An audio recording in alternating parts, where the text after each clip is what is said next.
I still remember the exact moment the knife went in, not the steel kind, his words.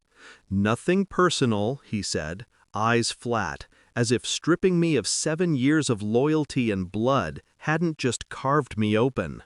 The office was too quiet. His assistant lingered outside the glass walls, pretending not to hear.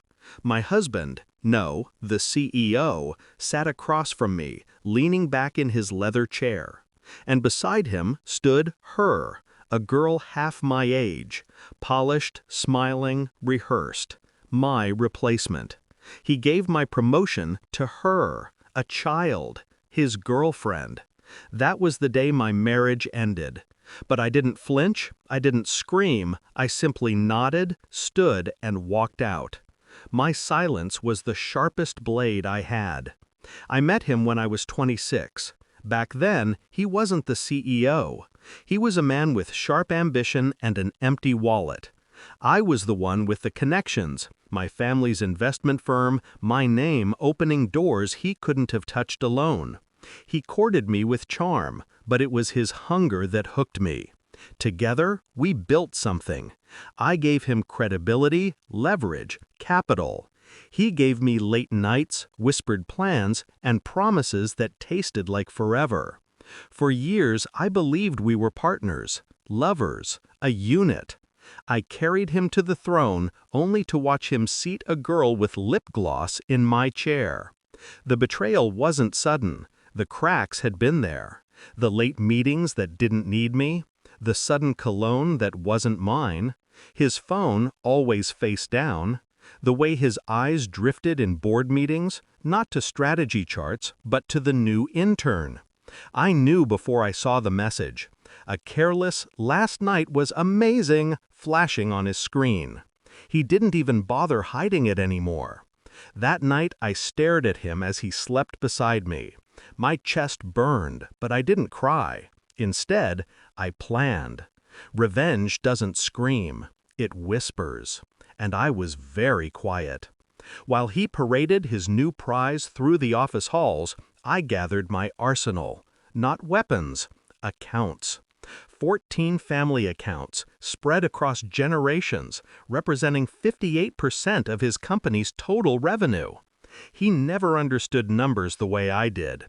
He saw growth, I saw dependency. They trusted me, not him. And when the board announced her as the new vice president, the title I built myself toward for 7 years, I made one phone call. The next morning, 14 signatures moved, millions transferred, 14 accounts closed, 14 lines severed. His empire cracked in a single day. I didn't answer when he first called. I let the silence gnaw at him.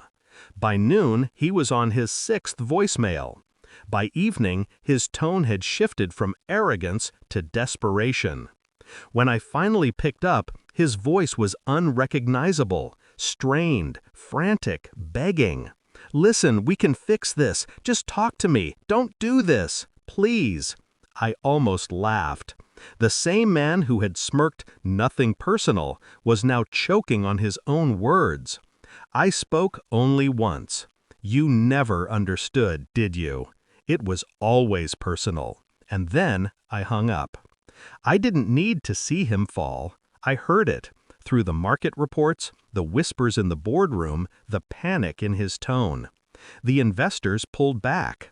The girl, the shiny new toy, didn't last a week when the walls began to crumble. He built his castle on my foundation. I removed the ground. 7 years. 7 years of loyalty, of sacrifice, of standing in his shadow so he could shine. He thought betrayal was a game. He thought I'd play the role of the scorned wife, cry, scream, beg. But I was never his victim. I was his partner, his maker, his undoing. Now, when I walk past the glass office where he once sat, I don't feel sorrow, only clarity. I loved him once, but I love my freedom more. And when he begged for mercy, I gave him none. Because betrayal demands payment, and I always collect.